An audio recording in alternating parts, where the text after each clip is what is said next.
tinha os olhos vermelhos, a cor marrom e 3 furos na cabeça. É aqui que desde 2008 figuras misteriosas vêm surgindo ano a ano nas mais diversas plantações. Vê aí no mundo inteiro, Inglaterra, acontecimentos parecidos, né? Mas a gente nunca imagina que vai acontecer no quintal da casa da gente, né? Nunca detectamos a ação humana. Não há sinal de nada. Não há pegada, não há marcas, não há nada. Essa luz existe mesmo, entendeu? Ela vem e ela fica andando para o lado esquerdo, para o lado direito, se aproximando de você. No total, mais de 400 pessoas teriam sido atingidas por essas luzes que vinham do céu. E a gente ficava com medo mesmo, a gente nem saía de casa, pensando que ia ser atacado, né?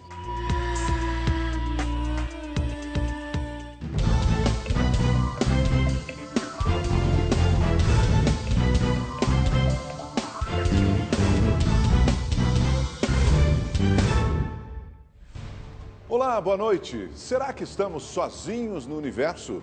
Os ufologistas garantem que não. São eles que pesquisam a existência de extraterrestres. O Documento Verdade de hoje mostra os mistérios sobre registros de OVNIs aqui no Brasil.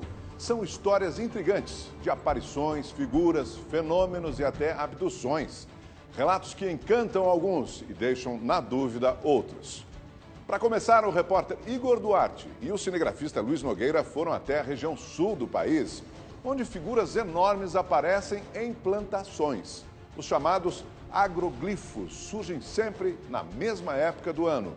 E durante a viagem, nossa equipe teve uma surpresa.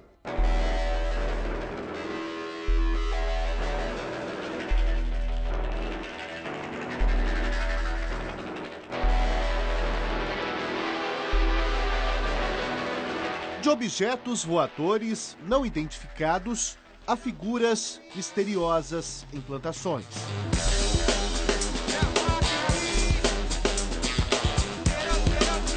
Fatores que levam estudiosos a afirmar sem medo de que não estamos sozinhos no universo.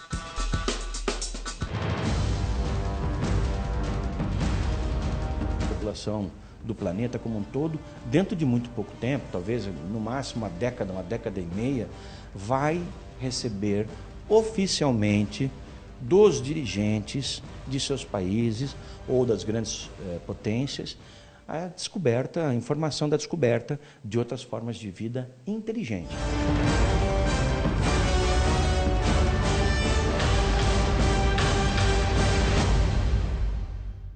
Um assunto que desperta a curiosidade de muita gente. Vídeos publicados na internet ajudam a alimentar o mistério em torno do assunto, como esse em que supostos alienígenas aparecem. Farsa ou realidade?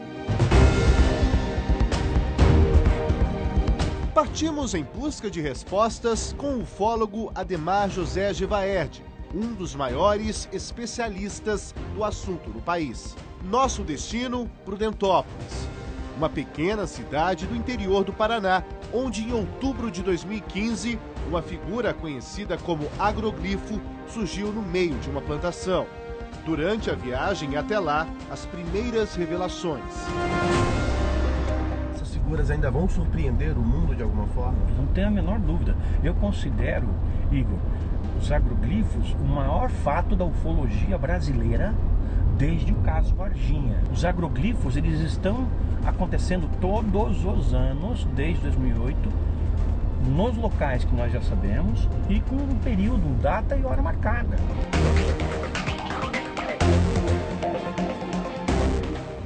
Quando eu entro no agroglifo, vejo aquilo e falo, meu Deus, é exatamente igual o fenômeno que acontece na Europa. Inclusive naquele dia eu falei ali, para quem quis me ouvir, já tinha uma multidãozinha de interessados, imprensa, falei, olha, isso aqui vai acontecer de novo. Se a cidade foi escolhida para receber esse fenômeno, historicamente aconteceu em todas as outras, esse fenômeno vai se repetir. Geralmente os agroglifos surgem no meio de plantações de trigo próximas a estradas de terra. As primeiras figuras surgiram no Brasil em 2008, numa cidade chamada Ipuaçu, no interior do estado de Santa Catarina. Nós vamos para lá, mas antes vamos parar numa plantação aqui na cidade de Prudentópolis, no interior do Paraná, onde em setembro de 2016 surgiu a última figura.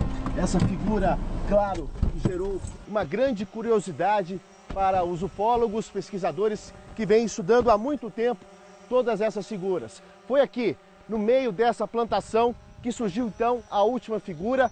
Hoje é uma plantação de soja, mas na época era uma plantação de trigo. Não tem mais nada aqui, mas a pergunta que fica é, afinal de contas, quem teria feito uma figura como essa? Que tipo de mensagem essa pessoa que fez queria passar? E, aliás, teria sido feita por seres de outros planetas? Giver, aonde estava exatamente a figura aqui no meio da plantação?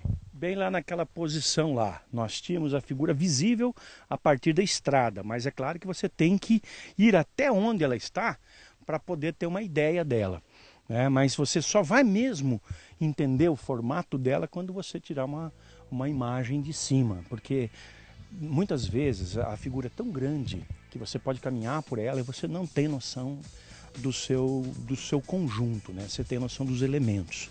E foi o que a gente fez. Pergunto ao ufólogo se as figuras não poderiam ter sido feitas por pessoas e máquinas agrícolas. Não há a menor possibilidade. E nós trouxemos um perito criminal especializado em reconstituição e análise de cenários de crime para determinar se havia algum vestígio de ação humana. Não havia absolutamente nada, como nunca há nesses casos, né?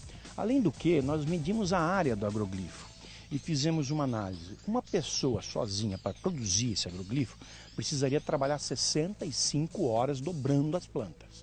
Em todos os agroglifos há alguns detalhes que parece que servem para essas inteligências testarem a nossa capacidade de investigação e de entendimento desse fenômeno. Quando você diz inteligências, você quer dizer que seres de outros planetas? É nisso que você acredita? São sempre figuras geométricas, e geometria é matemática. Então há um padrão característico de uma linguagem matemática sendo empregada. As análises feitas na área de microbiologia por uma especialista demonstraram que o solo no interior do agroglifo estava praticamente esterilizado e fora as bactérias, os micro-organismos estavam presentes de maneira como seria normal. Insisto com o especialista se as figuras não podem mesmo ser fruto de ação humana. Nunca detectamos a ação humana. Não há sinal de nada. Não há pegada, não há marcas, não há nada. O trator talvez poderia ter feito? Não. A forma de amassamento ou de acamamento das plantas é muito distinto, é muito preciso. Um trator, ao contrário, ele trituraria as plantas. Mas nem todos os ufólogos pensam assim. Não existe nenhuma evidência que relacione o fenômeno ufológico, ou seja, objetos voadores não identificados, com o fenômeno dos agroglifos no Brasil. Então, isso por si só já elimina a relação dos temas. Para Joseph, os agroglifos foram feitos por humanos. E ele explica como. Todos os centros dos círculos estão na roda do trator. Por quê? É por onde a pessoa entra andando sem deixar rastros, é onde ela marca o centro do círculo, a segunda pessoa anda pelo mesmo rastro e então começa a traçar o círculo. Da plantação onde nós estávamos, onde surgiu no ano passado um agroglifo, nós viemos para essa outra plantação, uma plantação de feijão, que fica a cerca de 20 quilômetros do local onde nós estávamos. E é aqui que surgiu a primeira figura misteriosa aqui da cidade de Prudentópolis. Foi exatamente aqui nesse ponto onde está aqui o dono da fazenda, que cuida da plantação, é o Tito. Tito, obrigado por receber a gente. Você se recorda do dia em que essa figura surgiu? Você chegou a ver algo de estranho aqui na fazenda? Na verdade, ocorreu em 6 de outubro de 2015, mas não percebi nada de estranho, não. Não viu nenhum movimento estranho, pessoas que possam ter entrado, por exemplo, aqui e feito essa figura? Não, de forma alguma. Nem mesmo os vizinhos, ninguém observou nada de diferente aqui. Nenhuma luz estranha? Não. Ninguém relatou nada. Dá para ver que na região aqui tem bastante moradores, ninguém viu nada. Vamos andar aqui, porque foi exatamente aqui, né, que apareceu essa figura. Aqui seria o centro. É o centro da figura, aproximadamente aqui. Aí tinha mais 4 círculos aqui na frente e mais 2 círculos bem grandes aqui. Começavam lá e acabavam lá atrás. É uma coisa bem grande mesmo. A gente vê aí no mundo inteiro, Inglaterra, acontecimentos parecidos, né? Aqui no Brasil, Santa Catarina, mas a gente nunca imagina que vai acontecer no quintal da casa da gente, né? Se isso tivesse ocorrido, por exemplo, durante a madrugada, vocês com certeza teriam acordado com barulho de alguma máquina? Ah, sem dúvida, né? Se tivesse algum barulho, alguma máquina, alguma luz, ia perceber, sem dúvida nenhuma ia ser percebido, né? Mas não foi percebido nada. Está chegando aqui na casa da Rose, que mora bem ao lado aqui da fazenda onde apareceu a figura misteriosa. Rose, você se lembra exatamente do dia que apareceu? Se lembra se ouviu alguma movimentação, algum barulho? Na noite não. Não, é que foi de noite, né? Na noite não. Nem de dia nada? Nem de dia nada, só no outro dia que a gente foi ver o que tinha acontecido. Você acha que pode ter sido alguma pessoa, enfim? Eu acho que não, porque na hora que nós chegamos lá, as entradas estavam tudo intactas, só aquele negócio bonito no chão.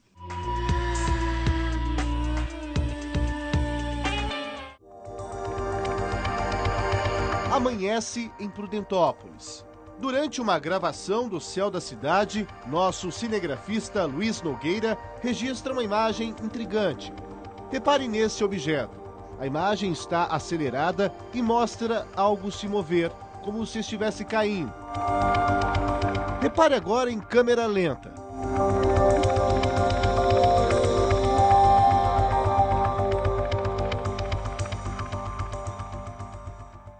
Mesmo sem respostas, é hora de seguir viagem rumo a Ipuaçu, em Santa Catarina. De Prudentópolis até aqui, a cidade de Ipuaçu, são cerca de 340 quilômetros de distância. Como a gente pode observar, é uma cidade bem tranquila, pacata e tem pouco mais de 7.000 habitantes. E é aqui que desde 2008 figuras misteriosas vêm surgindo ano a ano nas mais diversas plantações. E nós vamos até um desses locais onde em 2014 surgiram 2 agroglifos. Mas antes, vamos acompanhar as imagens dessas figuras feitas na época por um drone. Foi exatamente aqui, nessa plantação de milho, cerca de 150 metros para dentro aqui da plantação, que esses 2 agroglifos surgiram.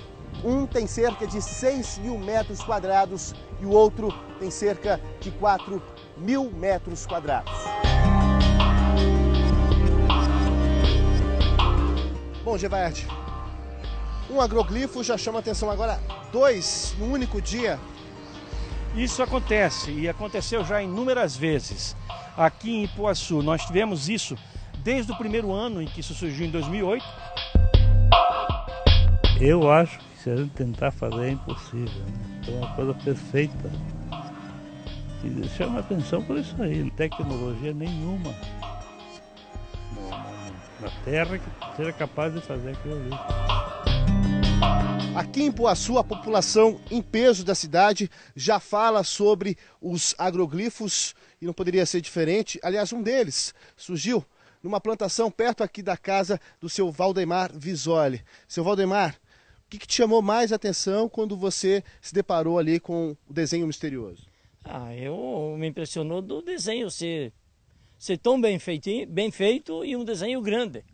Ele é um desenho que eu acho que, sei lá, o pessoal aqui da nossa região não consegue fazer. Então, vamos caminhar então até lá, porque daqui da casa do seu Valdemar até o local onde surgiu o agroglifo, são cerca de 500 metros de distância. Mas A gente vai se posicionar aqui, porque daqui a gente consegue ver toda a plantação ali. A gente vai utilizar um drone também, você de casa está acompanhando as imagens aéreas, onde teve essa figura misteriosa, onde apareceu essa figura misteriosa. A gente está colocando as imagens aí da época com a figura, mas daqui até lá, você já conseguia ver esse desenho ou não? Conseguia ver 100%. 100% que o terreno favorece para a gente ver, né? Você foi o primeiro a ver esse desenho? Foi os primeiros a ver o desenho. Você viu daqui? Eu vi daqui. Cada vez que aparecem esses desenhos, eles são tão rápidos que parece que o cara passou ali e não estava. Daí a meia hora estava feito. Então são coisas rápidas que a pessoa não dá tempo de ver. Para os ufólogos, não há dúvidas de que os agroglifos foram provocados por seres de outros planetas. Apesar de nossa viagem ter sido esclarecedora, a pergunta continua: existe vida inteligente fora da Terra?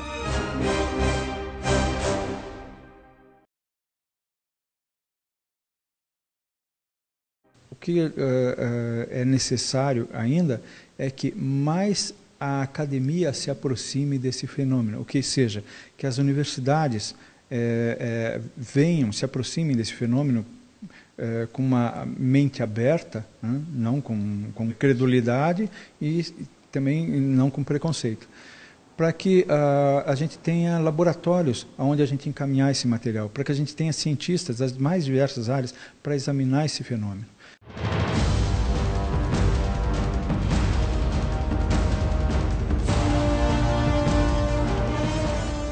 E na região norte do Brasil, um mistério até hoje sem explicação. Fenômenos que aconteceram na década de 70 assustaram a população da ilha de Colares, no Pará. Para investigar as aparições de OVNIs, a aeronáutica brasileira montou uma operação sem precedentes no país. O caso ficou mundialmente conhecido como Operação Prato. O repórter Emerson Tchalian e o cinegrafista Orlando Silva foram até lá numa aventura e contam agora essa história. Uma ilha cheia de mistérios. Uma população assustada. Aquela luz, quando vem para cima da gente, você vai pegar, a gente queima. Uma história que teve um começo, mas que ainda não tem um fim. A equipe do Documento Verdade veio até o Pará, na região amazônica, em busca de um dos casos mais intrigantes da ufologia mundial. Nosso destino é a ilha de Colares, a cerca de 100 quilômetros da capital Belém. A gente está desembarcando agora em Colares, na Baía do Litoral de Marajó. Eu ainda não sei o que a gente vai encontrar aqui, mas eu tenho certeza que esse povo tem muito a dizer. E é só chegar aqui para perceber que um assunto é inevitável. Essa luz existe mesmo, entendeu? Ela vem e ela fica andando para o lado esquerdo, para o lado direito, se aproximando de você.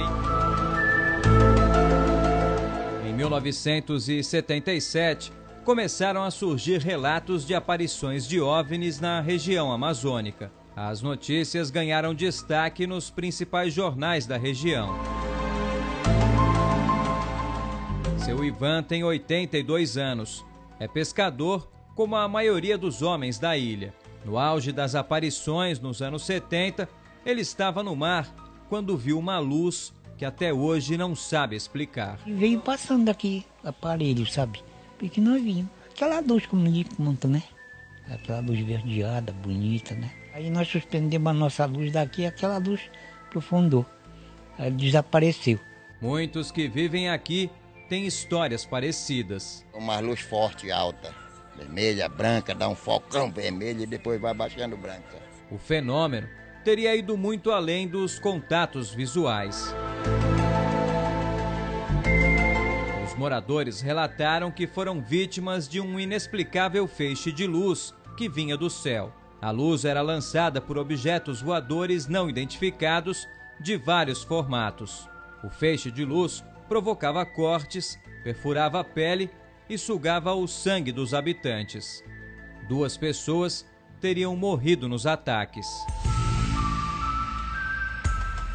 Os relatos, que à primeira vista pareciam absurdos, foram repetidos por centenas de moradores de Colares. A ilha foi sendo abandonada pelos seus moradores. Dos 10 mil habitantes que havia na ocasião, 9 mil foram embora. E os 1.000 que ficaram não podiam plantar, não podiam pescar, que eram as únicas atividades da ilha, porque eram atacadas.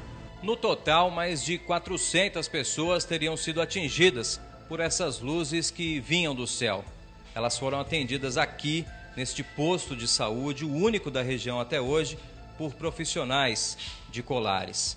Eles relataram que as vítimas tinham queimaduras de 1º grau e marcas de perfurações. Muito susto da população.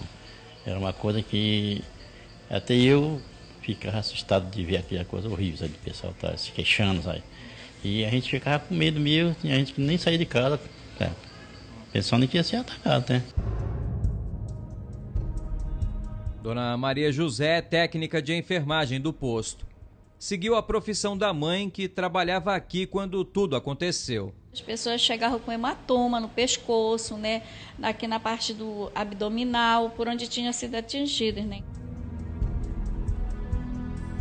Dona Maria diz que também viu as luzes e que se juntava ao povo nas ruas para espantar os aparelhos. Fazia fogueira, batia tampa de panela. A médica Velaide Carvalho era diretora do posto e atendeu cerca de 80 pacientes que teriam sido vítimas das luzes misteriosas. Tentamos um contato com ela, mas a médica, que hoje trabalha em Ananindeua, próximo a Belém, disse que não fala mais com a imprensa brasileira. Em uma entrevista feita anos atrás para uma revista, a médica fez o seguinte relato. Apesar de na época ter apenas 22 anos e de ser extremamente cética, comecei a perceber alterações inexplicáveis para a medicina. E relatou que teria sido obrigada a mentir.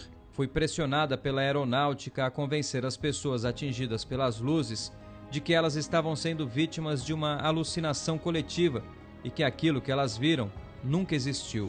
Ela afirma que houve vítimas fatais nos ataques. Um dos pacientes atendidos pela médica mora até hoje na ilha e nós fomos até ele.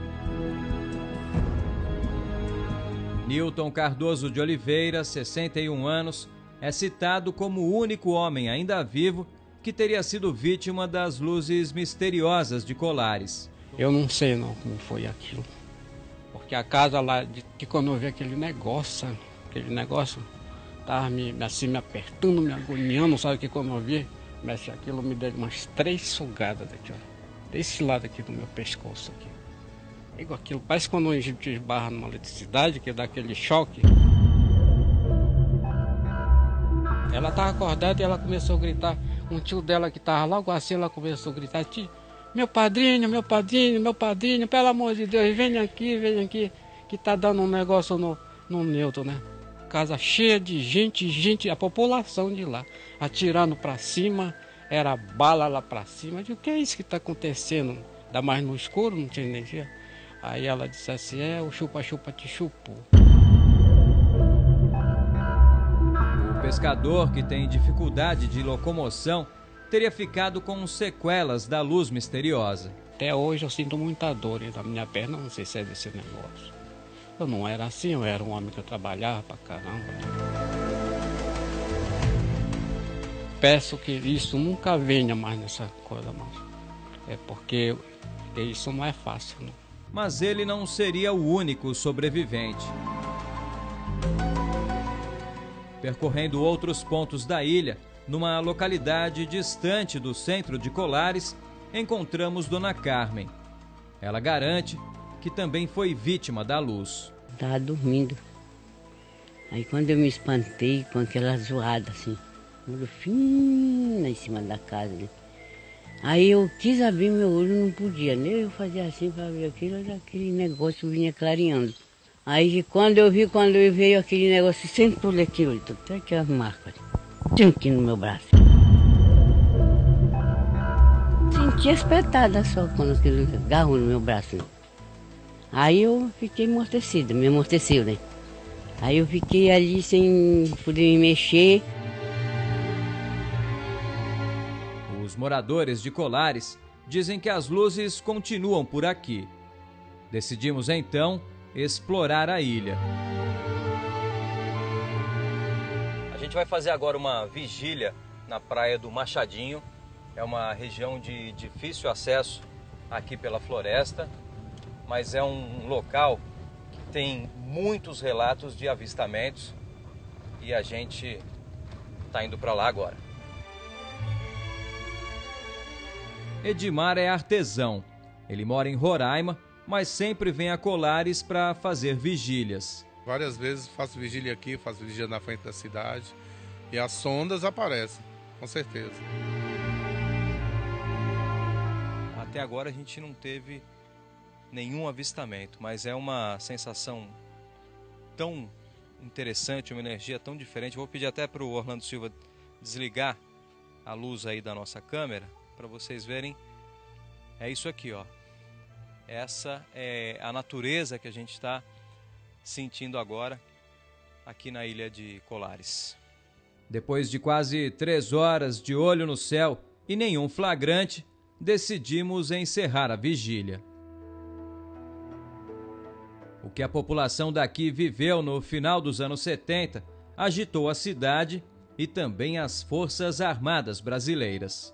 Como os relatos se multiplicavam cada vez mais e os fenômenos no céu da Amazônia pareciam cada vez mais inexplicáveis, a aeronáutica foi chamada para investigar o que realmente acontecia aqui.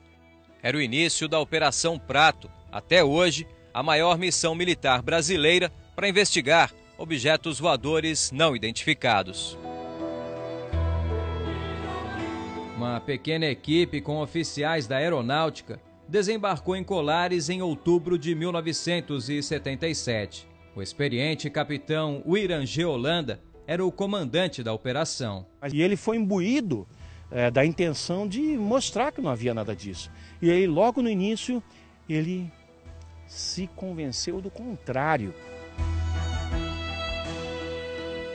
Os militares montaram uma base de operações na praia de Humaitá, bem abaixo dessa samalmeira, a árvore mãe da Amazônia, que pode atingir até 70 metros de altura. No local, havia muitos relatos de aparições. A luz era vermelha, azul, verde. Umas 4 vezes eu vi passar.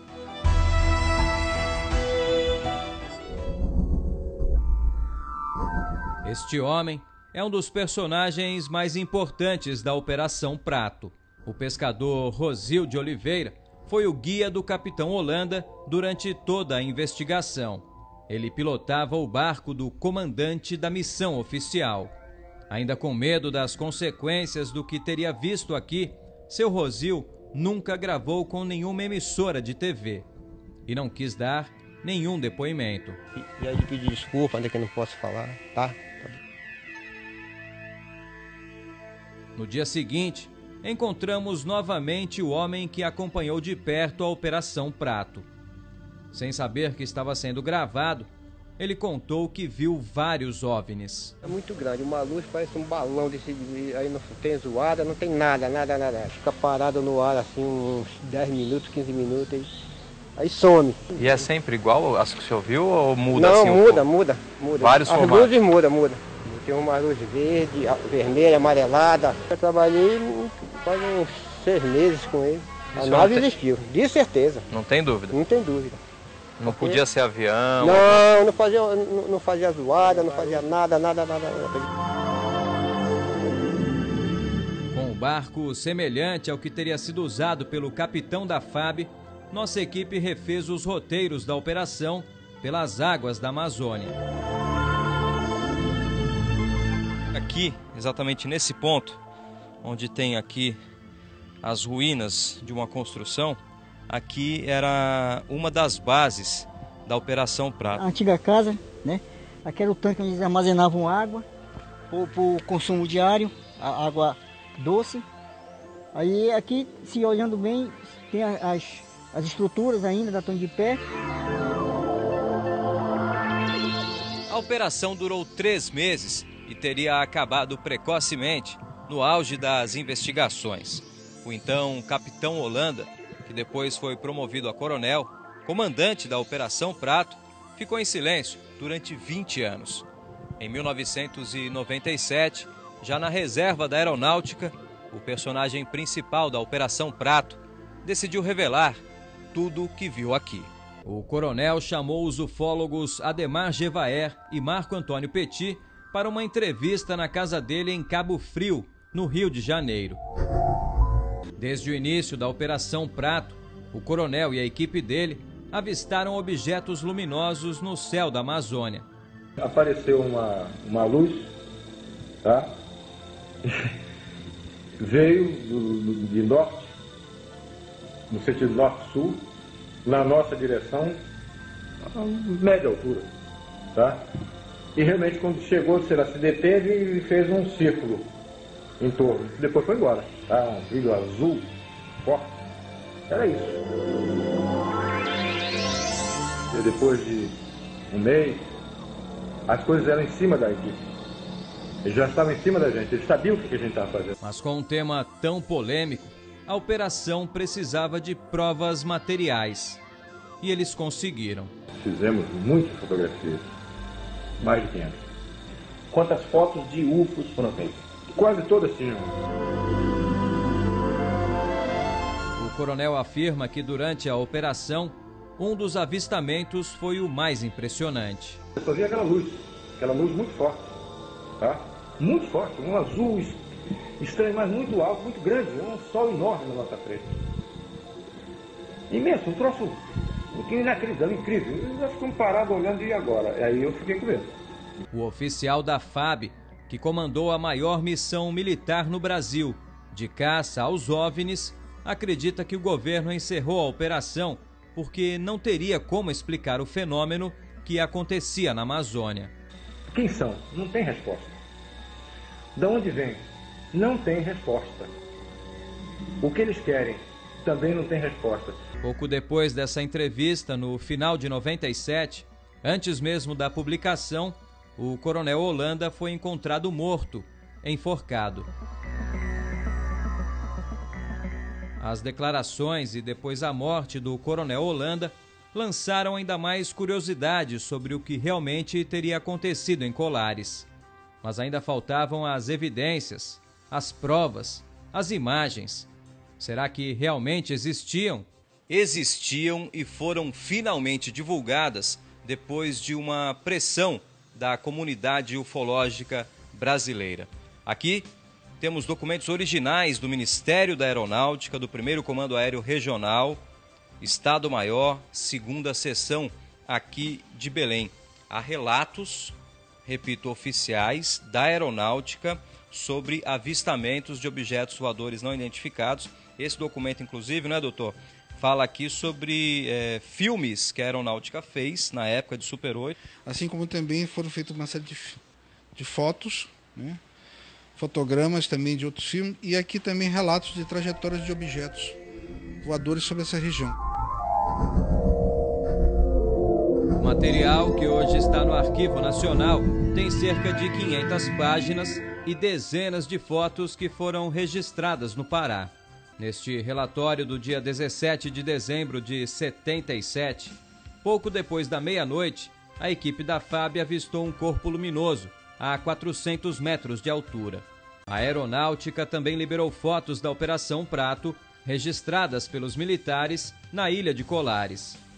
As imagens revelam objetos luminosos de várias formas.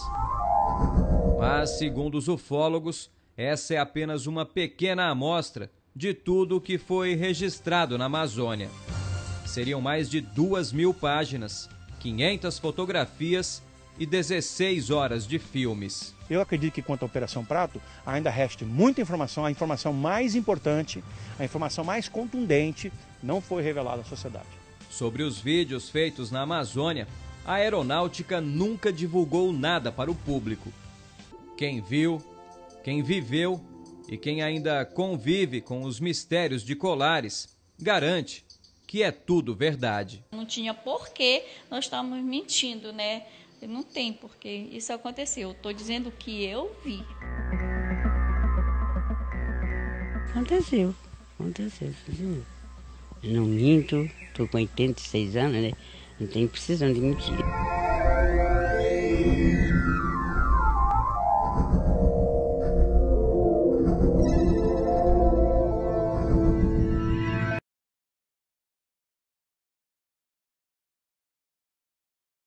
E quando se fala de extraterrestre, Varginha, no sul de Minas Gerais, é um dos lugares mais simbólicos no Brasil.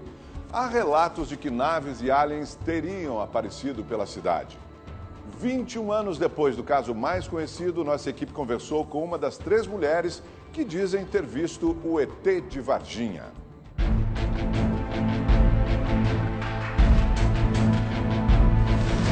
Um episódio que intriga até mesmo os mais céticos. Elas viram esse objeto com uma espécie de fumaça saindo. Então, provavelmente, esse objeto estava com algum tipo de danificação. A queda de um disco voador e a misteriosa aparição de criaturas de outro planeta. Ele tinha os olhos vermelhos, a cor marrom e 3 furos na cabeça. Lá se vão 21 anos desde que um objeto voador não identificado teria cruzado o céu aqui da cidade de Varginha, interior de Minas Gerais, e supostamente caído numa fazenda. Apesar de muito tempo ter se passado, o assunto gera polêmica até hoje. Para os ufólogos, o caso é real e considerado um dos maiores acontecimentos da ufologia mundial. Com o passar dos anos, muitas informações foram surgindo, mas a pergunta ainda é a mesma. Afinal, o caso ET de Varginha é real? O senhor acredita no ET de Varginha, não acredita? Acredito, com certeza. Você acredita no ET de Varginha ou não? Eu acredito. Acredita? Acredito. Para contar essa história, pegamos uma estrada de terra em direção à fazenda onde a suposta nave teria caído. A informação que nós temos é que esse objeto voador não identificado teria caído próximo àquela árvore que está ali, sem muitos galhos. Está aqui o nosso ufólogo. Por favor, Marco, foi exatamente aqui que caiu essa nave? Sim, exatamente. Segundo os relatos, no dia 13 de janeiro, na parte da manhã, houve a queda desse objeto em formato de um submarino, né? Na qual uma testemunha, na época, veio, achou que se tratava de uma aeronave pequena. Ele veio averiguar para ver se podia até ajudar. E onde ele encontrou já o exército, vários caminhões do exército aqui recolhendo o material metálico na qual estava espalhado aqui por este pasto, né? Vamos caminhar um pouco por aqui? Agora eu te pergunto, teve alguma explosão? As pessoas ouviram?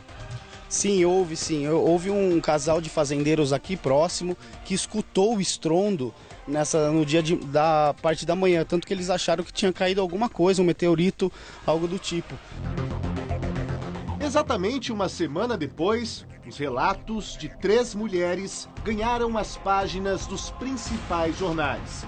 Era o que faltava para o episódio entrar de vez na história. Kátia é uma dessas mulheres. Mesmo depois de muito tempo, ela ainda se lembra com detalhes do dia em que afirma ter visto um ET. A Liliane viu primeiro e deu um grito. Aí depois, logo atrás eu cheguei e já vi também. Aí depois veio a Valquíria, já pegou no meu braço, já nervosa, gritando. E o que é isso? E eu fiquei extasiada, né? Não saía do lugar. Essa imagem que você está vendo em casa agora, dessa figura do possível ET de Varginha, na verdade, não é nada parecida com o que você viu. É o mais próximo que chegaram. Seria isso, Cátia? Sim. Não tem nada que esses estátuas que tem em Varginha, que tem no centro, que o pessoal me mostra, não tem nada a ver com o que eu vi. Ele tinha os olhos vermelhos, a cor marrom e 3 furos na cabeça, não era chifres, igual o pessoal fala. E estava agachado, magro, sem roupa. Tem uma informação de que seria um senhor que mora aqui em Varginha há muitos anos e que é um senhor que é mudo. Você acredita que você pode ter se confundido de alguma forma? Não. Visto esse homem mudo? Não, eu conheço ele. Ele tem um período de Mudinho, porque a gente não sabe o nome dele. Então todo mundo conhece ele como Mudinho, né? E eu conheço ele já conhecia antes, sabia que ele morava ali por ali. Se fosse ele que eu tivesse visto, acho que eu não tinha medo.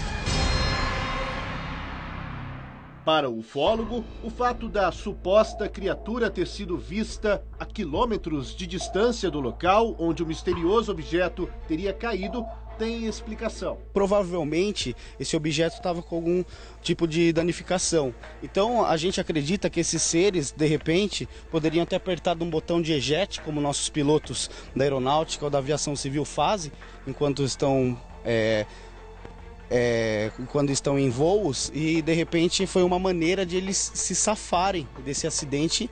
Você em algum momento se perguntou, eu acho que vi demais, eu me enganei, será que eu me enganei? Nunca pensei isso, nunca pensei dessa forma, porque eu tinha certeza que o que eu vi era uma coisa surreal.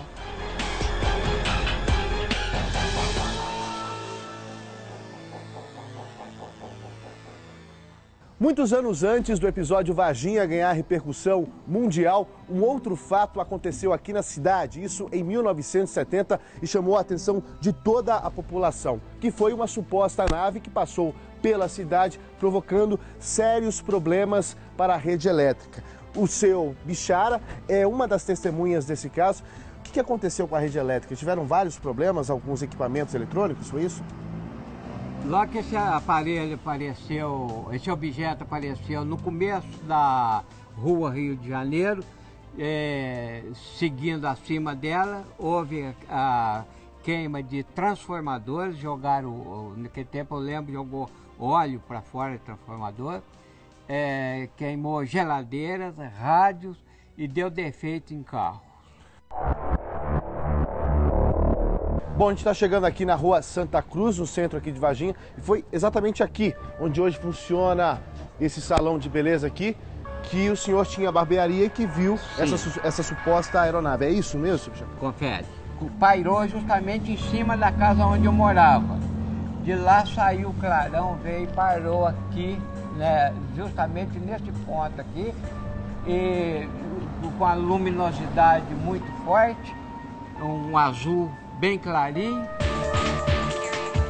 Durante a entrevista, o seu Bichara afirma ter sido abduzido em 1962. Apareceu acima de mim um grande holofote e me paralisou. Aquele objeto permaneceu parado a uns 5 metros acima de mim e eu me encontrei dentro daquele facho de luz que um paralelepípedo dava uns 12 metros de circunferência. E eu não consegui me movimentar, estava com um fuzil em bandoleira arma.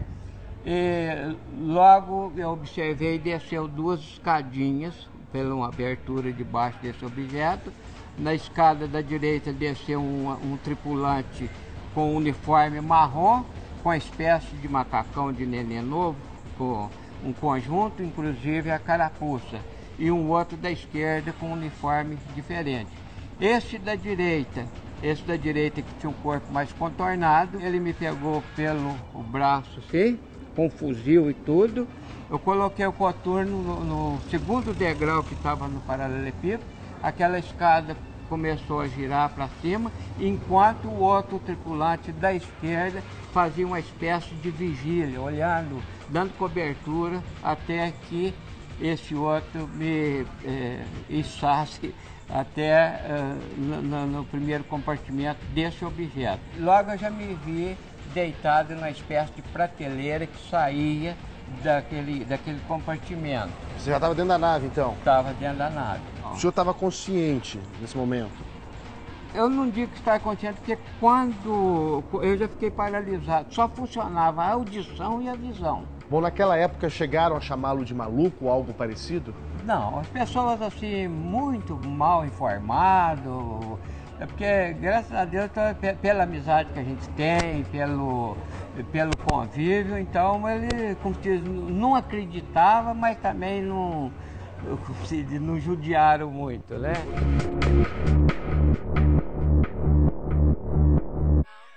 Quem quis me ouvir, já tinha uma multidãozinha de interessados, imprensa, falou, olha, isso aqui vai acontecer de novo. Se a cidade foi escolhida para receber esse fenômeno, historicamente aconteceu em todas as outras, esse fenômeno vai se repetir. Geralmente os agroglifos surgem no meio de plantações de trigo próximas a estradas de terra. As primeiras figuras surgiram no Brasil em 2008 numa cidade chamada Ipuaçu, no interior do estado de Santa Catarina. Nós vamos para lá, mas antes vamos parar numa plantação aqui na cidade de Prudentópolis, no interior do Paraná, onde em setembro de 2016 surgiu a última figura. Essa figura, claro, gerou uma grande curiosidade para os ufólogos, pesquisadores que vêm estudando há muito tempo todas essas figuras. Foi aqui, no meio dessa plantação, que surgiu então a última figura. Hoje é uma plantação de soja, mas na época era uma plantação de trigo. Não tem mais nada aqui, mas a pergunta que fica é, afinal de contas, quem teria feito uma figura como essa? Partimos em busca de respostas com o ufólogo Ademar José Gevaerd, um dos maiores especialistas do assunto no país. Nosso destino, Prudentópolis, uma pequena cidade do interior do Paraná, onde em outubro de 2015, uma figura conhecida como agroglifo surgiu no meio de uma plantação. Durante a viagem até lá, as primeiras revelações. Essas figuras ainda vão surpreender o mundo de alguma forma? Não tenho a menor dúvida. Eu considero, Igor, os agroglifos o maior fato da ufologia brasileira desde o caso Varginha. Os agroglifos, eles estão acontecendo todos os anos, desde 2008, nos locais que nós já sabemos e com um período, data e hora marcada.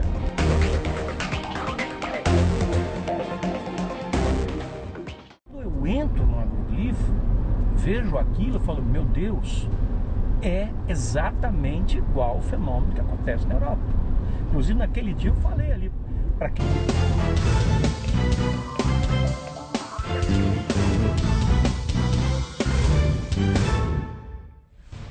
Olá, boa noite. Será que estamos sozinhos no universo? Os ufologistas garantem que não. São eles que pesquisam a existência de extraterrestres. O Documento Verdade de hoje mostra os mistérios sobre registros de OVNIs aqui no Brasil. São histórias intrigantes de aparições, figuras, fenômenos e até abduções. Relatos que encantam alguns e deixam na dúvida outros. Para começar, o repórter Igor Duarte e o cinegrafista Luiz Nogueira foram até a região sul do país, onde figuras enormes aparecem em plantações. Os chamados agroglifos surgem sempre na mesma época do ano. E durante a viagem, nossa equipe teve uma surpresa.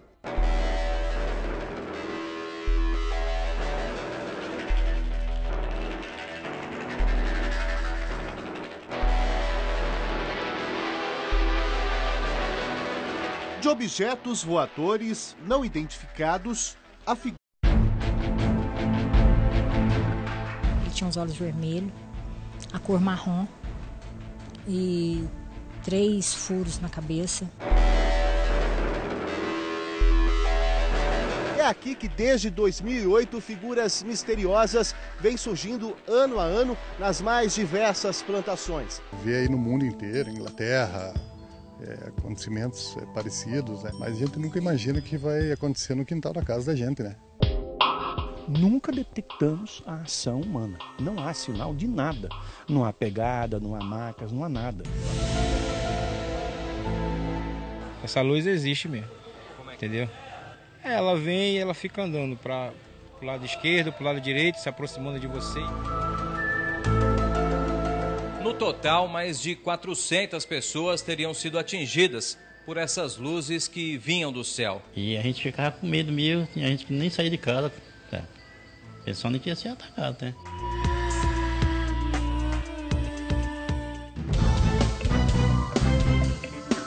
Figuras misteriosas em plantações.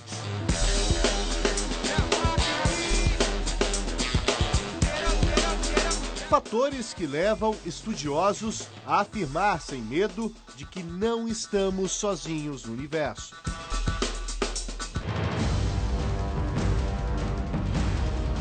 A população do planeta como um todo, dentro de muito pouco tempo, talvez no máximo uma década e meia, vai receber oficialmente dos dirigentes de seus países ou das grandes potências a descoberta, a informação da descoberta de outras formas de vida inteligente.